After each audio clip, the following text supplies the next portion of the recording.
그러므로 이제 그리스도 예수 안에 있는 자에게는 결코 정죄함이 없나니. 아멘. 사람이 무엇인가를 바라보고 생각하는 태도나 방향을 관점이라고 부르죠.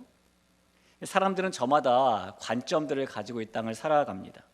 예를 들면은 높이 날아가는 새를 보면서 어떤 사람은 저 높이 나는 새가 멀리 본다라고 생각하는 반면에, 어떤 사람은 똑같은 새를 보면서 저 높이 나는 새가 떨어지면 더 오래 떨어진다라고 생각을 하죠. 우리가 살고 있는 이 세상의 흔한 관점 중에 하나가, 익숙한 관점 중에 하나가 이것이 이로운가 해로운가라는 관점일 것 같아요. 물을 많이 마시는 것이 건강에 이로운가, 건강에 해로운가, 소금은 이로운 것인가, 해로운 것인가, 이런 관점은 세상에서 매우 익숙한 관점이고 또한 우리에게도 익숙한 관점입니다. 특별히 이 세상은 종교, 특별히 우리가 믿는 이 기독교에 대해서도 이렇게 기독교가 이로운 것인가 아니면 기독교가 해로운 것인가라는 관점으로 바라보고 있죠. 그래서 이 세상이 교회에게, 믿는 자에게 요구하는 것은 주로 이런 것이에요. 교회가 가난한 사람을 위해서 뭔가 해줘야 되는 것 아니야? 교회가 나서서 이 사회의 문제를 해결해 줘야 되는 거 아니야? 교회에 오는 사람들의 건강도 관리해주고 복지도 신경 써주고 그래야 되는 거 아니야? 이 세상 사람들의 요구를 보면은 이 세상이 기독교를 어떤 관점으로 바라보고 있는지 확연하게 드러나죠. 이 사람들은 교회를 이것이 진리인가 진리가 아닌가 라는 관점으로 바라보지 않고 이 교회가 나에게 이로운가 이롭지 않은가라는 관점에서 바라보고 있는 겁니다. 자, 그런데 이 세상은 잘 몰라서 그럴 수 있다고 쳐도, 만약 성도인 우리도 교회가 세상과 똑같이 이런 관점을 가지고 있다면 매우 위험한 일이겠지요. 만약에 세상의 관점으로 기독교를 바라본다면 예수님의 교회와 예수님의 복음이 하나님으로부터 온 권위 있는 계시라고 받아들이게 되는 것이 아니라 이 복음이, 교회가 나에게 유용한 것, 이로운 것이라고 생각하는 관점을 가지기 때문입니다. 우리 모두는 우리 주님께서 주신 이 복음이 이로운가 해로운가의 관점이 아니라 진리인가 아닌가의 관점으로 바라볼 수 있기를 간절히 소원합니다. 여러분, 누군가가 우리에게 종교가 뭐냐고 묻는다면 우리는 기독교라고 대답을 하겠죠. 우리의 종교인 이 기독교의 본질은 도대체 무엇일까요? 우리가 믿는 하나님께서는 온 피조물을 통해서 영광을 받으셔야 될 최고 통치자이십니다. 그런데 사람이 그 최고 통치자인 하나님께 합당한 영광을 돌리지 않아서 그 합당한 영광을 드리지 않은 것이 죄가 되었죠. 그래서 그 죄의 결과로 모든 사람은 스스로의 힘으로는 절대로 벗어날 수 없는 하나님의 진노 아래에 있는 존재가 되었습니다. 하지만 그런 사람이라도 너무너무 사랑하신 하나님께서 독생자 예수 그리스도의 죽음과 부활을 통해 예수 그리스도 안에 있는 사람들을 진노로부터, 정죄로부터 구원해 내셨어요. 말씀드린 이 내용이 로마서 1장부터 7장까지 바울이 말하고 있는 내용입니다. 이 바울은 소망이 없는 사람들에게 거룩하신 하나님, 죄악이 가득한 인간, 그로 인한 저주, 완벽한 구원자, 예수님의 죽음과 부활, 믿음으로 얻는 의, 믿음으로 인한 성화를 말씀하며 새로운 소망을 계속 말씀해줘요. 자, 그리고 나서 바울은 이 기독교 본질의 위대한 결론을 오늘 우리가 읽은 본문 1절 말씀에서 이렇게 내리는 겁니다. 1절 다시 한번 볼까요? 그러므로 이제 그리스도 예수 안에 있는 자에게는 결코 정죄함이 없나니. 우리가 이 죄로 인해 결코 피할 수 없는 하나님의 진노와 심판 아래에 있는 절망 속에 있는 인생에 있었지만 예수 그리스도 안에서 정죄함이 없게 되었다는 것, 이것이 바로 우리를 향해 주시는 하나님의 사랑이고 우리는 이것을 복음이라고 부르는 겁니다. 이 복음이 우리가 삶 속에서 흔들리지 않는 바, 믿는 바이어야 하는 것이고요, 이웃과 열방에게 전해야 되는 소식이 되는 것이죠. 여러분, 예수 그리스도 안에 있는 자에게는 절대로 정죄함이 없다는 것을 믿으시기를 바라요.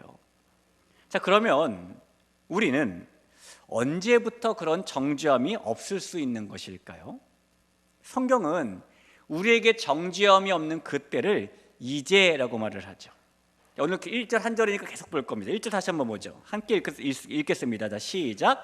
그러므로 이제 그리스도 예수 안에 있는 자에게는 결코 정죄함이 없나니. 이 말씀에서 이제라는 말은 긴 기다림 끝에 온 마침내라는 그런 의미예요. 이런 의미가 있습니다. 이제까지 율법은 우리에게 이렇게 해라, 이렇게 하지 말라라고 명령을 했었고요. 그 율법을 지키지 않는 자들을 정죄했어요. 그리고 이 율법의 정죄에서 자유로울 수 있는 사람은 단 한 명도 없었습니다. 율법이라는 것이 마치 눈금이 세밀하게 새겨진 자와 똑같아서 이 재보고 정확하지 않으면, 일치하지 않으면 틀렸다라고 정죄하는 것이기 때문이죠. 이 그리스 신화에 보면은 이 아테네 강가 근처에 살던 프로크루스테스라는 노상강도 이야기가 나와요. 이 프로크루스테스가 지나가는 나그네들을 자기의 집에 초대를 하고요, 그 나그네를 자기 집에 있는 쇠침대에 눕혔죠. 그리고 나그네의 다리 길이가 그 쇠침대 길이보다 길면 다리를 절단해서 그를 죽이고, 반대로 다리가 침대 길이보다 짧으면은 억지로 그 다리를 잡아들여서 그를 죽였습니다. 사실 그의 침대에는 이 길이를 조절할 수 있는 보이지 않는 장치가 있어서 이 침대의 키가 딱 맞는 사람은 아무도 존재할 수가 없었어요. 어느 누구라도 그 새 침대에 누워서 살아날 수 있는 사람은 아무도 없었다는 겁니다. 이 율법의 정죄라는 것은 마치 프로크루스테스의 새 침대와 똑같은 것이어서 그 누구도 그 율법에 딱 맞게 살 수는 없는 것이고요, 그래서 그 누구도 율법의 정죄에서 피할 수는 없는 겁니다. 율법이 죄인들을 정죄는 하지만 정작 죄인들에게 주어진 그 정죄를 제거할 능력을 가지고 있지는 못해요. 율법이 우리에게 너는 죄인이야, 너는 심판받아야 해 라고 말하기는 하지만 너희는 더 이상 죄가 없어라고 선포할 능력은 없습니다. 사람은 그런 율법 아래서 긴 기다림의 시간을 보내는 것이죠. 그리고 그런 긴 기다림의 시간 끝에 마침내 이제라는 시간이 오게 된 것입니다. 하나님께서는 이제 그동안 율법의 정죄에서 벗어날 수 없었던 우리들에게 더 이상 죄가 없다라고 선포하는 일을 하셨는데요, 로마서 8장 3절에 보니까 율법이 육신으로 말미암아 연약하여 할 수 없는 그것을 하나님은 하시나니 곧 죄로 말미암아 자기 아들을 죄 있는 육신의 모양으로 보내어 육신의 죄를 정하사라고 말해요. 하나님께서는 율법이 절대로 할 수 없는 심판을 제거하는 일, 정죄함을 제거하는 일을 자기 아들을 육신의 모양으로 보내어서 그 육신의 죄를 정하시는 방법으로 하셨다라는 겁니다. 그리고 그 결과 우리가 받아야 할 정죄함을 이제는 제거하셨다는 겁니다. 하나님께서 우리의 정죄를 제거하신 방법은 아들인 예수님을 세상으로 보내고 우리를 대신하는 죄인이 되어서 십자가에 못 박혀 죽게 하시는 방법이었다고 설명하는 것이죠. 그래서 예수님의 십자가는 하나님께서 예수님이 아닌 우리의 죄를 대신 정죄하신, 우리의 죄를 대신 심판하신 그런 사건이에요. 긴 기다림 끝에 마침내 그 일이 이제 일어나는 것이고, 그래서 이제는 우리에게 정죄함이 결코 없게 된 것입니다. 여러분, 이것이 복음이라는 복된 소식이고 기독교의 본질이라는 거예요. 하지만 안타깝게도 모든 인류가 내 인생에는 더 이상 정죄함이 없다라고 말할 수 있는 것은 아니죠. 오늘 본문에 보면은 내 인생에는 더 이상 정죄함이 없다라고 말할 수 있는 사람들이 정해져 있는데, 누가 그렇게 할 수 있냐면 오직 예수 그리스도 안에 있는 자들만 그렇게 할 수 있습니다. 자, 그러므로 이제 그리스도 예수 안에 있는 자들에게는 결코 정죄함이 없나니. 이 예수 그리스도 안에 있는 자는 예수님께서 정죄받으신 것이 나를 위한 것이다라는 사실을 믿는 사람을 말해요. 그래서 그리스도 예수 안에 있는 자, 즉 예수님께서 나 대신 정죄함을 받으셨다는 사실을 믿는 사람에게만 정죄함이 없다는 겁니다. 여러분, 이 예수님께서 온 세상을 위해 죽으셨고 온 세상을 위한 어린 양이 되셨고 온 인류를 위해 죽으신 것은 맞아요.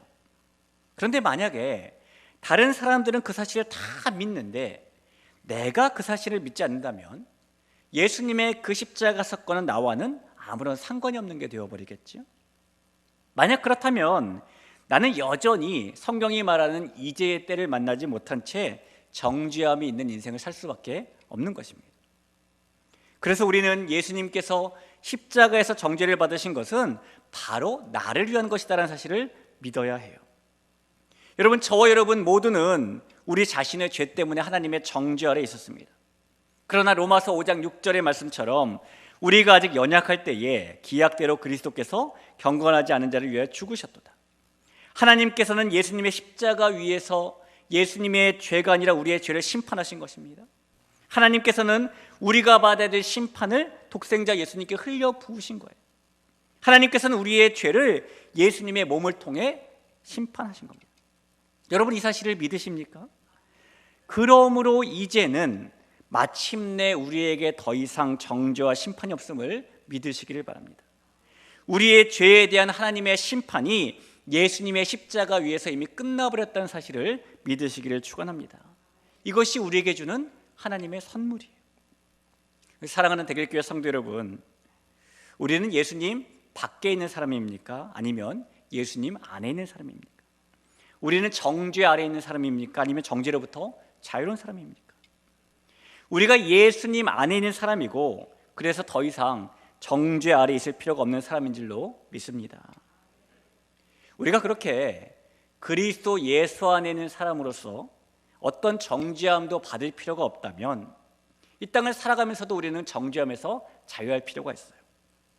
예를 들어서 우리가 고통스러운 육체의 질병을 만났을 때 그 고통이 너무 오래가고 좋아지지는 않고 계속 나빠지고 전혀 낫지 않고 고통스러울 때에 마귀가 우리의 마음속에 욥의 친구들처럼 이렇게 말하죠. 야, 너 그거 하나님의 심판이야. 너 지금 하나님의 정죄 아래 있는 거야. 네가 그래서 그렇게 아픈 거야. 내가 정말 죄가 많아서 하나님께 벌을 받아서 병이 들었나라는 그런 마음이 들 때에 로마서 8장 1절처럼 대답하시기 바라요. 아니야, 나는 정죄받는 게 아니야. 그리스도 예수 안에 있는 나에게는 결코 정죄함이 없어 라고 대답하시기 바라요. 나는 예수님을 믿어. 내 죄는 다 덮여졌어. 내 인생은 이제는 정죄로 덮이지 않아라고 말해야 하는 겁니다. 가정생활이 어려움이 있을 때도 마찬가지예요. 내가 이 결혼을 왜 했나 실망하고 후회하는 마음이 들 때에 내 결혼 생활이 이런 걸 보면은 하나님께서 나에게 벌을 주시는 거야, 하나님이 나를 치시는 거야 라는 마음이 들 때에 어떻게 그 깊은 우울의 감정에서 빠져나올 수 있습니까? 다시 로마서 8장 1절, 비록 우리가 죄인이어도 하나님께서는 예수님 안에서 우리를 결코 정죄하지 않는다는 사실을 꼭 믿어야 하는 겁니다. 우리가 부모로서 자녀 양육에 실패했다는 마음이 들 때 어떻습니까? 자녀가 부모인 우리의 마음을 깨트릴 때 다 내 죄지, 내 죄가 많아서라고 부모는 생각을 합니다. 그리고 그 문제를 절대 해결할 힘이 없죠. 내가 죄가 많아서 내 아이들이 이러는 거야, 그런 마음에서 어떻게 우리가 계속 자녀를 양육하고 더 사랑할 수 있겠습니까? 다시 로마서 8장 1절의 말씀, 하나님께서 벌을 내리셔서 우리가 자녀 양육에 어려움을 겪는 것은 아니에요. 결코 정죄함은 없습니다. 결코 정죄함이 없다는 그 자유함으로 우리가 자녀 양육에 대한 우리의 실수를 인정하고 자녀 앞에 겸손하면 되는 겁니다. 여러분, 이것을 꼭 잊지 마시기 바랍니다. 직장에서 어려움을 겪을 때에 하나님께서 정죄하시는 것이 아닙니다. 주변 사람들이 나에게 스트레스를 가득가득 부어줄 때에 하나님께서 나를 정죄하시는 것이 아닙니다. 하는 일이 너무너무 잘 안 풀릴 때에 하나님께서 나를 정죄하시는 것이 아닙니다. 그리스도 예수 안에 있는 우리에게는 결코 정죄함이 없기 때문입니다. 여러분, 우리 인생에서 가장 중요한 것은 내가 믿음으로 그리스도 안에 있다는, 그래서 나에게는 결코 그 어떤 정죄함이 없다는 그 틀림없는 관점을 가지고 사는 거예요. 우리는 더 이상 이 복음은, 교회는, 기독교는 나에게 이로운가 해로운가의 관점을 가지고 살아서는 안 돼요. 복음이, 이 교회가, 기독교가 진리인가 아닌가의 관점을 가지고 살아야 되는 것이죠. 그런 관점으로 십자가를 바라보고 복음을 바라보면 우리는 그리스도 예수 안에 있는 틀림없는 진리를 만나게 됩니다. 그 진리의 말씀이 그러므로 이제 그리스도 예수 안에 있는 자에게는 결코 정죄함이 없다라는 말씀이에요. 믿음으로 예수 그리스도 안에 거하면서 결코 정죄함이 없는 삶을 살아가시는 우리 대길의 모든 가족들 되시길 주님의 이름으로 축복합니다. 우리 시간에 말씀을 기억하며 찬양 하나 할 텐데요.